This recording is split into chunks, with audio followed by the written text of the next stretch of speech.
ठीक है, अब मैं ज़रा हमारे एडिटर्स जो हैं उनसे सवाल ले लेता हूँ। हर्षवर्धन जी। संजय सिंह जी, आपने अभी शुरू में एक बात कही और मुझे लगता है कि इससे तो हर कोई इत्तेफाक रखेगा कि आप कह रहे हैं हमारे पास हिंदू मुसलमान नहीं है, हमारे पास कुछ नहीं है, हम सिर्फ अरविंद केजरीवाल का एक मॉडल है। और सच भी है।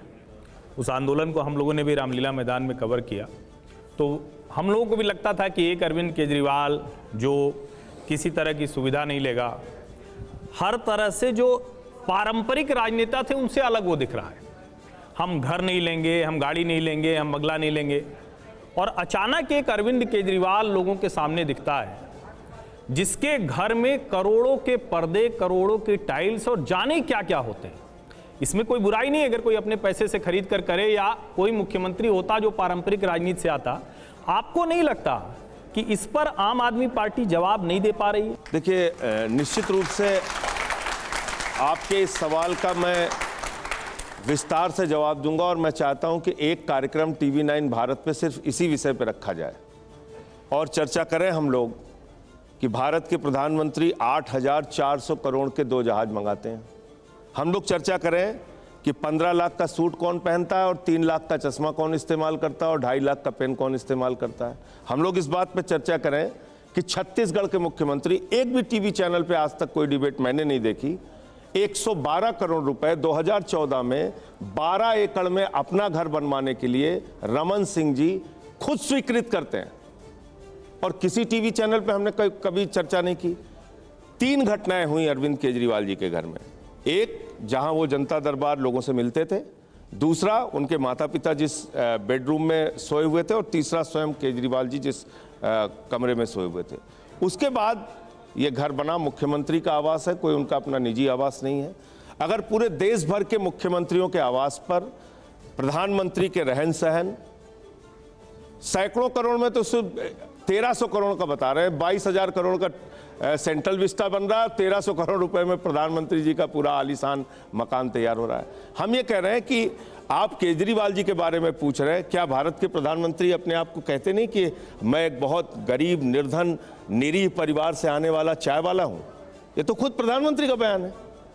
तो इसलिए उस पर जिस दिन आप चर्चा करेंगे विस्तार से इस पर चर्चा करते हैं। लेकिन सवाल क्या है, मुद्दे इस वक्त क्या है?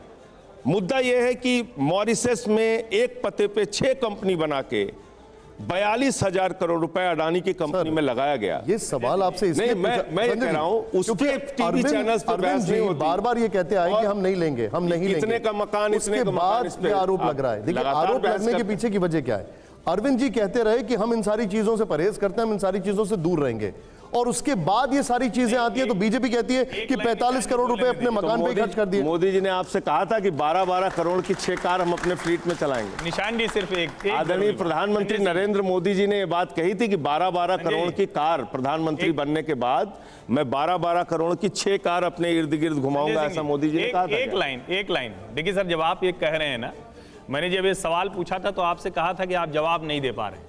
मुझे आज उम्मीद थी, क्योंकि आप बोलते बड़ा जबरदस्त है, तो मुझे उम्मीद थी कि आप जवाब दे देंगे। लेकिन इतनी देर की बातचीत में आप एक भी लाइन उसका जवाब नहीं दे पाए। आप प्रधानमंत्री, मैं जवाब दे रहा हूं ना, मैं तो कह रहा हूं कि सेंट्रल विस्टा उसकी बात करने फंस गए हैं क्या? नहीं, मैं तो आपसे कह रहा हूं कि छत्तीसगढ़ के मुख्यमंत्री की कितने बार आपने सवाल पूछा है, चर्चा की? मैंने तो आपको आंकड़े बता दिए।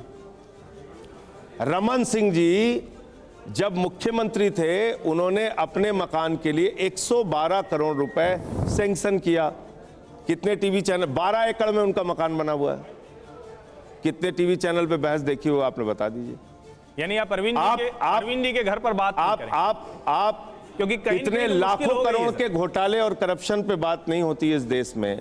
11 लाख करोड़ रुपए चंद पूंजीपतियों का प्रधानमंत्री जी ने माफ कर दिया, उस पर बात नहीं होती है। एक मकान को मुद्दा बना के तमाम वास्तविक मुद्दों से ध्यान हटाना मैं समझता हूं ठीक नहीं है। बहुत सारे बड़े मुद्दे इस देश में हैं। अब कोई भी आपको इंटरजेक्ट नहीं करेगा, या मैं आपको एश्योर कर रहा हूं, लेकिन एक सवाल का जवाब दूसरे सवाल से दिया जा रहा है। अब आपके पास एकदम फ्री हैंड है।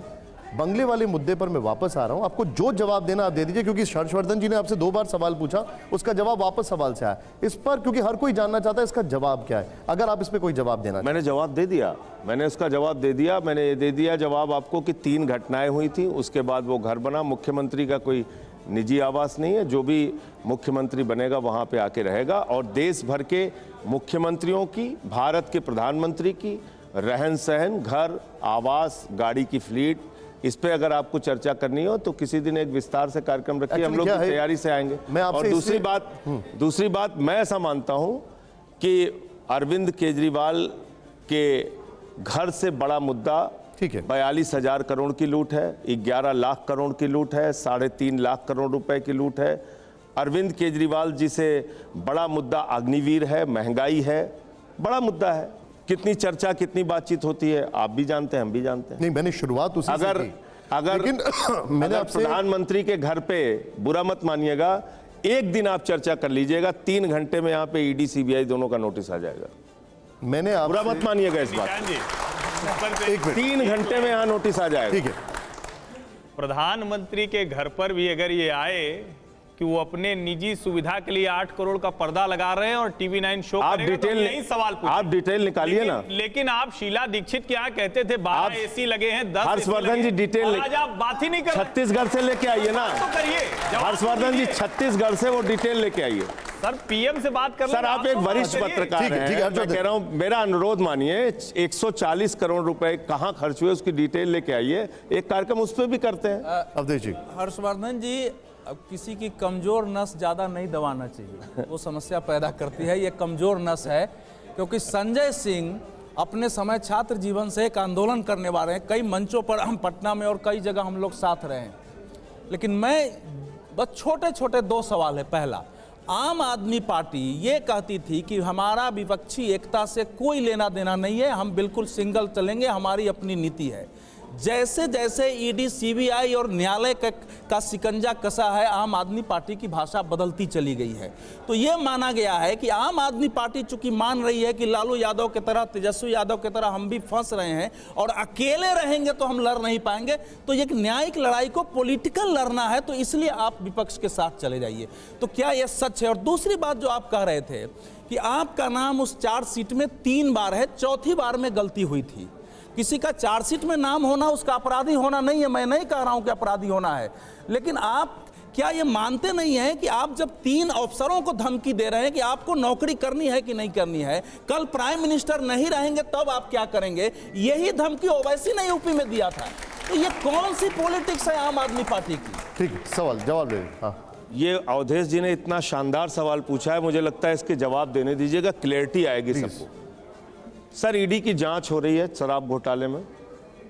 चंदन रेड्डी वो आम आदमी पार्टी का व्यक्ति नहीं है, उसके दोनों कान के पर्दे फाड़ दिए जाते हैं। मेडिकल रिपोर्ट है, आप कहेंगे तो मैं टीवी 9 भारत को भी दे दूंगा, सारे चैनल्स को दिया है। उसने हाई कोर्ट में जाके कहा कि मुझे मार के बयान लिया गया। अरुण पिल्लई ने कहा हमसे जबरन बयान लिया गया। समीर महेंद्रू ने कहा हमसे जबरन बयान लिया गया। ईडी की चार्जशीट जो आप कह रहे हैं कि 3 जगह हमारा नाम है, कैसे है? निशान जी संजय सिंह के साथ स्टूडियो से बाहर निकले, निशान जी संजय सिंह के साथ रेस्टोरेंट में खाना खा रहे थे, निशान जी को कल हमने कनॉट प्लेस में देखा, निशान जी ने हत्या कर दी। तो मेरी आपत्ति किस बात पे थी कि निशान जी ने हत्या कब की ये बताओ? तब उन्होंने कहा नहीं साहब गलती से लिख दिया, राहुल सिंह ने की थी, मैंने लिख दिया संजय सिंह। सवाल ये, इतने बेवकूफ ना हम है ना ईडी वाले हैं। अब मैं उस तरफ जा रहा हूं संजय जी, आपसे बहुत शॉर्ट आंसर्स लूंगा। मैं चाहूंगा जोरदार तालियां हो जाए, रैपिड फायर राउंड में करने जा रहा हूं, थोड़ा जोश के साथ। आपको तस्वीरों में से संजय जी एक तस्वीर चुननी है। ये वाला में पास का ऑप्शन नहीं है, वो पास वाला ऑप्शन भी है, लेकिन आपको चुननी एक तस्वीर है। कुछ पे आप बोलना चाहे वो मैं आपसे पूछ लूंगा। तो हमारे रैपिड फायर राउंड में पहली तस्वीर दिखाइए जरा। देश के आदर्श जो हैं वो कौन हैं, महात्मा गांधी या भगत सिंह? संजय जी आपकी राय। नहीं, दोनों का बहुत योगदान है देश के। एक अहिंसात्मक, एक राष्ट्रपिता महात्मा गांधी जिन्होंने अहिंसात्मक तरीके से इस देश के आज़ादी के आंदोलन में अपनी भूमिका निभाई, देश को लामबंद किया। शहीद आजम भगत सिंह ने युवाओं को प्रेरित किया और उनका अपना रास्ता अलग हो सकता है, लेकिन वैचारिक प्रतिबद्धता देश की आज़ादी के प्रति जो उनकी थी वो कभी जीवन में भुलाई नहीं जा सकती। इन दोनों के योगदान में कहीं कोई तुलना नहीं की जा सकती। एमसीडी के स्कूल में अगर फोटो लगेगी तो पहली किसकी लगेगी? ये एक दुष्प्रचार है हमारे खिलाफ। हमने कहीं फोटो गांधी जी की हटाई नहीं भाई, हमने भगत सिंह जी की और डॉक्टर अंबेडकर की फोटो लगाई है, हटाई लेकिन- नहीं है। ये बार बार एक बात कही भगवंत जाती है। मान जी के दफ्तर में अंबेडकर जी की और भगत सिंह जी की, गांधी जी की कोई फोटो नहीं। मैंने ये कहा कि जो कहीं भी अगर गांधी जी की फोटो थी, एक भी स्थान पे कहीं भी गांधी जी की फोटो हटाई नहीं गई। ये गलत प्रचार किया जाता है।